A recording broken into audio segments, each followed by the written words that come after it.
ঐশী, কোথায় যাচ্ছ? কোথায় যাচ্ছ? হ্যাঁ, কোথায় যাচ্ছ তুমি? এই দেখো, নাগরদোলা ঘুরতেছে। দেখো, দেখতে পাচ্ছ বারান্দা থেকে? কেন ভালো লাগে না? ভালো লাগে না? এই দেখো তো, নাগরদোলাটা দেখতে পাচ্ছ? এই যে দেখো, দেখা যাচ্ছে।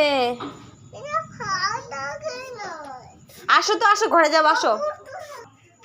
চলো ঘরে, চলো ঘরে, চলো। হ্যাঁ, বন্ধ হয়ে গেছে। চলো ঘরে, চলো। হ্যাঁ, যাও ওখানে সোফায় গিয়ে বসো। হ্যাঁ, তুমি কি করছো? তাকাও তো, উঠো তো আমার দিকে, আমি ভূত কিন্তু।